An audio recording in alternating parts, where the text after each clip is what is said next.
সুপ্রিয় দর্শক শ্রোতা ভাই বোন, ঈদের দিনের একটা চিরচেনা রূপ, একটা চিত্র হলো আমাদের সমাজে ছোট্ট বন্ধুরা, ছোট ছেলে মেয়েরা তারা বড়দের, গুরুজনদেরকে পা ছুঁয়ে সালাম করে থাকেন কিছু হাদিয়া, কিছু উপঢৌকন, কিছু সালামি পাওয়ার উদ্দেশ্যে।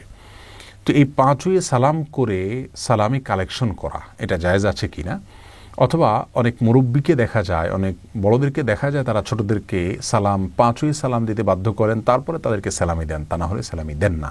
তো এই কাজটা কতটা সঠিক আমরা সেই বিষয়ে কথা বলবো। প্রিয় দর্শক, ইসলামে সালাম বলতে যে পরিভাষার কথা বলা হয়েছে, কোরআনে কারিমে রয়েছে পরিভাষার কথা এবং হাদিসেও রয়েছে। আল্লাহ সুবহানাহু ওয়া তাআলা কোরআনে বলেছেন, ইদা হুয়িতুম বিতাহিয়াতিন ফাহাইয়ু বিআহসানা মিনহা আও রুদ্দুহা। তোমাদেরকে কেউ যদি কোনো অভিবাদন জানায়, সালাম পেশ করে, তাহলে সে যে ভাষায় সালাম পেশ করেছে তুমি সেই ভাষায় তাকে সালাম ফিরিয়ে দাও, জবাব দাও, ফিরতি সালাম দাও, অথবা তার চাইতে বেটার বা তার চাইতে আরও উত্তম শব্দ ব্যবহার করে তাকে সালামের জবাব দাও।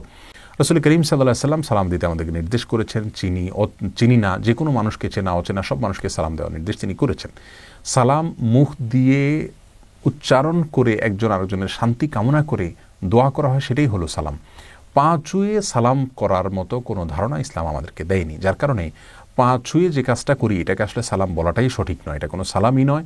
এটা আমাদের দেশের প্রচলিত একটি কালচার, যে কালচারটা খুব ভালো কোনো কালচার নয়, কারণ এর মাধ্যমে একজন মানুষ আরেকজন মানুষকে সালাম দিতে গিয়ে তথাকথিত শ্রদ্ধা প্রদর্শনের নামে তার দিকে মাথা নুয়ে ফেলা, এবং এটা কিছুটা আল্লাহর সামনে আমরা যে রুকু করি, যে সেজদা করি, তার সাথে সাদৃশ্য হয়ে যায়।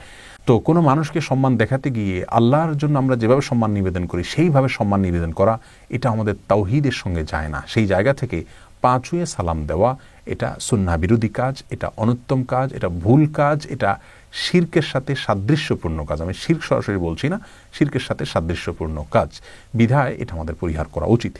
ঈদের সালামি পাওয়ার জন্য, ঈদের জন্য কিছু হাদিয়া উপঢৌকন কালেকশন করার জন্য বাচ্চারা বড়দেরকে সালাম পেশ করলে তারা সালামের জবাব দিবেন, জবাব দিয়ে তাদেরকে কিছু উপঢৌকন দিবেন, এটা আমাদের দেশের একটা কালচার, একটা সংস্কৃতি, কোনদের সাথে কোনো সংঘর্ষের নাই।